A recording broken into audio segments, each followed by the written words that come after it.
नमस्कार दोस्तों, स्वागत है आपका इस ऑनलाइन प्लेटफॉर्म पर।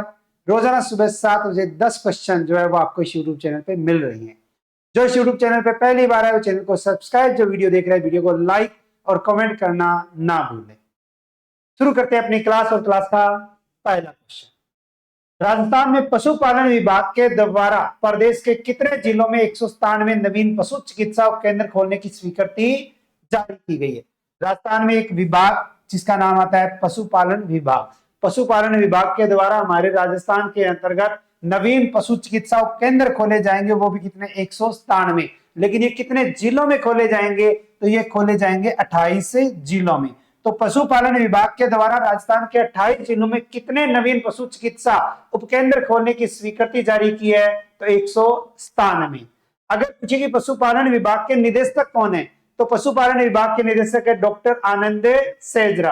और पशुपालन मंत्री अगर पूछे कौन है, तो जोराराम जी कुमावत हैं। प्रत्येक उपकेंद्र के लिए आवश्यक फर्नीचर और उपकरण की खरीद के लिए 30-30 हजार रुपए की राशि स्वीकृत की गई है।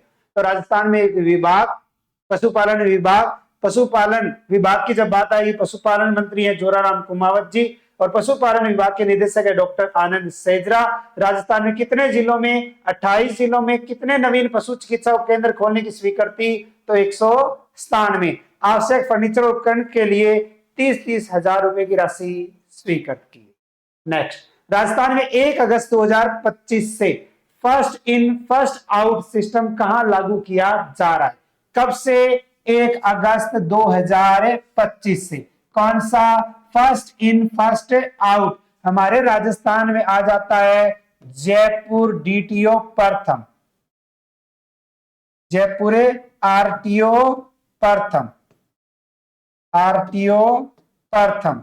और जयपुर आरटीओ प्रथम में यह सिस्टम जो है वो लागू किया जा रहा है। तो हमारे राजस्थान में जयपुर आरटीओ प्रथम और जयपुर आरटीओ प्रथम में first in first out system जो है वो लागू किया जा रहा है 1 अगस्त 2025 से।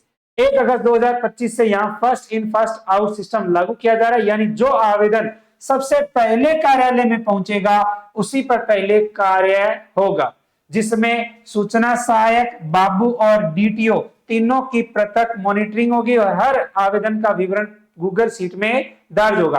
पहले क्या होता था कि सिफारिश चल जाती थी, बाद वाला काम पहले होता था या किया जा सकता था या करते थे, ठीक है, भ्रष्टाचार भी होता था। लेकिन अब सरकार ने कह दिया है कि जो आवेदन पहले कार्यालय में आएगा पहले उसका काम होगा, जो बाद में आएगा उसका बाद में काम होगा। इसका मतलब है कोई सिफारिश नहीं चलेगी, हर आवेदक का विवरण गूगल शीट में दर्ज होगा। 3 कार्य दिवस तक लंबित रहने वाले प्रकरणों में देरी का कारण स्पष्ट करना होगा, अन्यथा संबंधित कर्मचारी पर कार्रवाई की जाएगी। अच्छा कार्य किया है। नेक्स्ट आता है, थाईलैंड में आयोजित एशियन अंडर 16 वॉलीबॉल चैंपियनशिप में भारत ने कांस्य पदक जीता। इस टीम में चूरू जिले के किस खिलाड़ी ने भाग लिया था? अगर पूछे तो देश कौन सा? थाईलैंड। थाईलैंड में आयोजन हुआ एशियन अंडर 16 वॉलीबॉल प्रतियोगिता का और इसमें भारत ने, अगर पूछे कौन सा पदक जीता है, तो भारत ने कांस्य पदक जीता है। लेकिन उस टीम में हमारे राजस्थान के अंतर्गत एक खिलाड़ी आता है और वो खिलाड़ी है चूरू जिले का, और उस खिलाड़ी ने जो है वो भाग लिया था जिसका नाम आता है रजत धनखड़।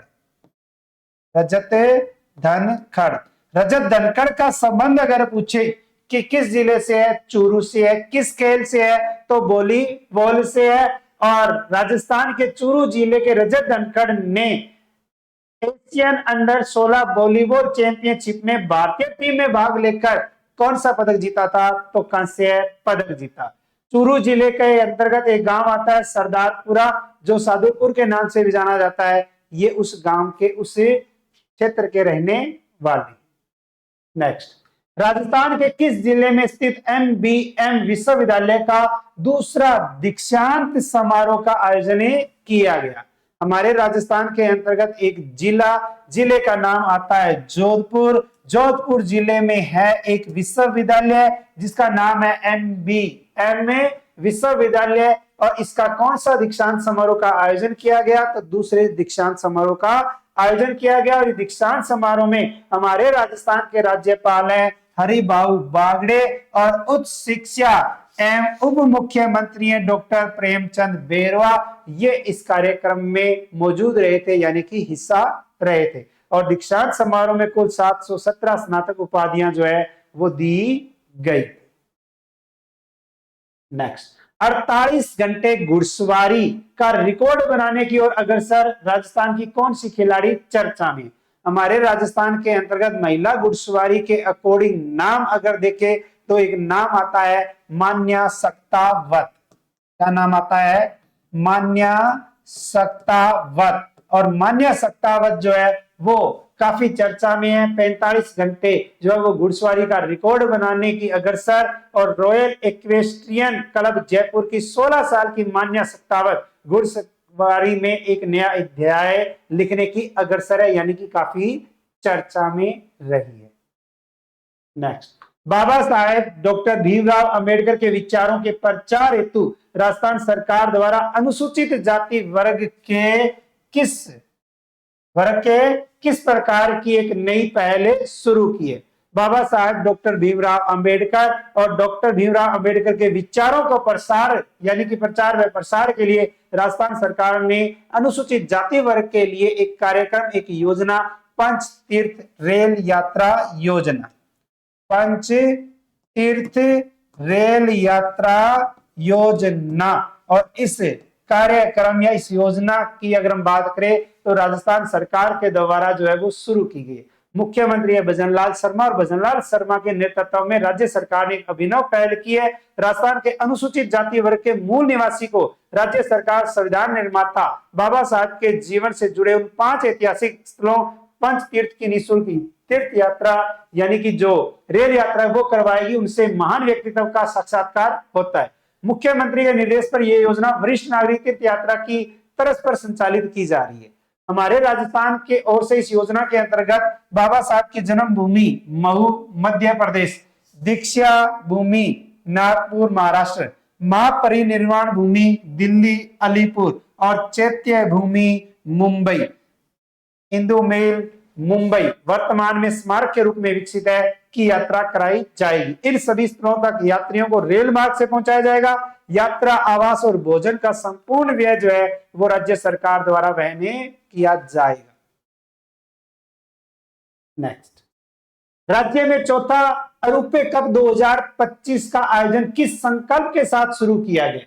राजस्थान के अंतर्गत अगर हम देखें तो 25 से 27 जुलाई 2025 तक इसका आयोजन किया गया, जिसके तहत एक संकल्प लिया गया है। और यह संकल्प लिया गया है कि एक गोल लगाओ और एक पेड़ लगाओ। एक गोल एक पेड़, यानी कि जो गोल लगाएगा वो एक पेड़ लगाएगा। यह संकल्प लिया गया कि हमारे राजस्थान के अंतर्गत एक प्रतियोगिता रूपे कप 2025 और इसमें एक गोल एक पेड़ के संकल्प के साथ जो है वो इसको शुरू किया गया। सेंट जेवियर स्कूल है नेवटा, जिसमें 25 जुलाई 2025 को चौथा रूपे कप 2025 का शुभारंभ हुआ। इसमें मॉड्यूल ऑफ पर्यावरण, forest and climate change promotion council of India के राष्ट्रीय अध्यक्ष हैं राहुल द्विवेदी, ये मुख्य अतिथि थे। नेक्स्ट, श्री कृष्ण पंथ योजना। श्री कृष्ण पंथ योजना में राजस्थान का कौन सा मंदिर शामिल किया गया है जिसे भगवान कृष्ण की बहन माना जाता है? राजस्थान के अंदर अगर कल्चर की बात करें तो मंदिर और मंदिरों के अकॉर्डिंग एक मंदिर आता है जिसका नाम आता है केला देवी मंदिर। कौन सा? केला देवी मंदिर। और केला देवी मंदिर को श्री कृष्ण पथ योजना में क्या किया गया है? शामिल किया गया है, जिसे कहा जाता है भगवान कृष्ण की बहन।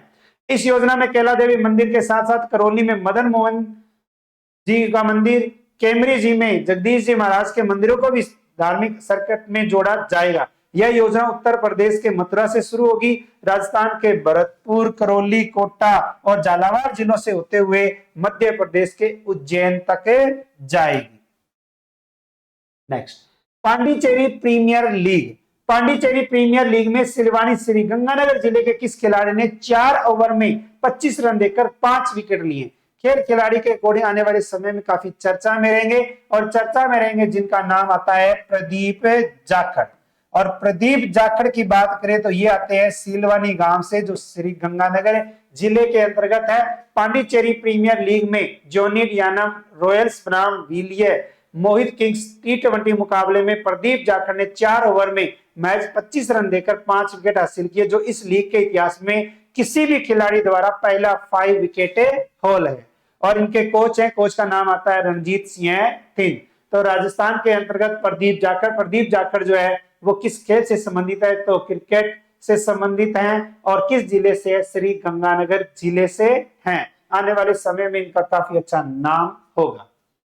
ओसिया जोधपुर के राजकीय पीजी महाविद्यालय का नया नाम क्या रखा गया है, ओसिया जोधपुर। और ओसिया जोधपुर के अंतर्गत राजकीय पीजी महाविद्यालय, इसका क्या कर दिया गया है, नाम चेंज कर दिया गया है। और नाम चेंज करके जो है वो क्या रख दिया गया है, शहीद गोरखराम, शहीद गोरखराम वीर चक्कर राजकीय स्नातकोत्तर महाविद्यालय, राजकीय स्नातकोत्तर महाविद्यालय, ये इसका जो है वो क्या रख दिया गया है, नाम रख दिया गया है। तो ओसिया के राजकीय पीजी महाविद्यालय का नाम बदलकर क्या रख दिया गया है, शहीद गोरखराम वीर चक्र राजकीय स्नातकोत्तर महाविद्यालय। बात है 1971 की, और 1971 में भारत पाक जो युद्ध हुआ था उसमें शहीद हुए थे गोरखराम जाखड़। और गोरखराम जाखड़ जो है वो एकमात्र वीर चक्र अवार्डी है। वीर चक्र से सम्मानित हुए शहीद गोरखराम के नाम पे अगर हम देखें तो हमारे राजस्थान के अंतर्गत इसका नाम रखा गया है। कल आपसे क्वेश्चन पूछा गया था, आबा आईडी बनाने में राजस्थान का देश में कौन सा स्थान है। आबा आईडी बनाने में राजस्थान का देश में दूसरा स्थान है। जिन्होंने सही आंसर दिया है बहुत बहुत बधाई आपको, बाकी जो है वो थोड़ी बहुत मेहनत किया करें। क्वेश्चन फॉर यू के तहत आपके लिए क्वेश्चन है जिसका आंसर आपको मेन कमेंट बॉक्स के अंतर्गत देना है। जुलाई माह से राजस्थान के विधायकों के वेतन में कितने प्रतिशत की वृद्धि संभव है, यानी जुलाई माह का वेतन जो है वो आएगा आपके अगस्त में, तो अभी तक जो है वो आया नहीं है। बताया जा रहा है कि संभव है कि अब की बार जो सैलरी आएगी, इनका जो वेतन आएगा ना, वो वेतन बढ़ के आएगा। आपको बताना है कि अगर अब की बार जो वेतन जो है वो बढ़ के आता है तो कितने प्रतिशत बढ़कर आएगा। इस क्वेश्चन का आंसर जो है वो आपको मेन कमेंट बॉक्स के अंतर्गत देना है। इसके अलावा ऑनलाइन और ऑफलाइन बैच शुरू होने वाले हैं। स्कूल व्याख्याता प्रथम पेपर और ग्रेड सेकंड शिक्षक भर्ती की अगर बात करें तो क्लासरूम से लाइव बैच 29 जुलाई से शुरू होने जा रहा है। फर्स्ट ग्रेड और सेकंड ग्रेड की तैयारी करने वालों के लिए 29 जुलाई से बैच शुरू होने जा रहा है, और ये लाइव बैच भी रहेगा। घर बैठे भी आप बेहतरीन तैयारी कर सकते हैं। रीट मुख्य परीक्षा लेवल फर्स्ट और सेकंड जो है वो ऑफलाइन और ऑनलाइन जो है वो 5 अगस्त से शुरू होगा। ज्यादा जानकारी के लिए संपर्क करें 98 750 75 725 पर। और एमसीक्यू बैच चल रहा है। रीट मुख्य परीक्षा ग्रेड सेकंड शिक्षक भर्ती राजस्थान जीके का लाइव फ्रॉम स्टूडियो से ऑफर में 499 रुपए, जिसके लिए आप 86 96 97 21 21 पर कॉल करके संपर्क कर सकते हैं, जिसमें आपको पूरी जानकारी दे दी जाएगी। इसके अलावा कृषि पर्यवेक्षक जो है वो आपको पता ही अभी वर्तमान के अंतर्गत सबसे बड़ी भर्ती है एग्रीकल्चर के अकॉर्डिंग। इसकी बुक मार्केट में मिल रही है। चतुर्थ श्रेणी राजस्थान सीईटी और राजस्थान सीईटी 10+2 और ग्रेजुएशन, आपको पता ही है कि ये तो अपने तैयारी करते रहनी है, बिना सीईटी के तो कोई पेपर होगा ही नहीं। ठीक है। इसके अलावा ब्लैक बुक है आपके रीट मुख्य परीक्षा की अगर हम बात करें तो उसके लिए जो है वो बुक मिल जाएगी। ग्रेड सेकंड के लिए पीटीए अध्यापकों के लिए जो है वो आपको ये मार्केट में बुक मिल जाएगी। और अगर आप ऑनलाइन ऑर्डर देखकर घर बैठे मंगाना चाहते हैं तो ऑनलाइन ऑर्डर देखकर जो है वो आप मंगा सकते हैं, जिसके लिए 97 832 51 444 नंबर पर आप कॉल करके इसका जो है वो आप क्या कर सकते हैं, ऑनलाइन बुक कर सकते हैं, या बुक के अकॉर्डिंग जो है वो आपको लाभ मिलेगा। इसके अलावा आप बेहतरीन तैयारी से जुड़े रहिए, रोजाना ये क्लास लगाते रहिए। मिलते हैं कल नए 10 क्वेश्चनों के साथ। तब तक राधे राधे, जय श्री कृष्णा, जय श्री श्याम, जय हिंद, जय भारत।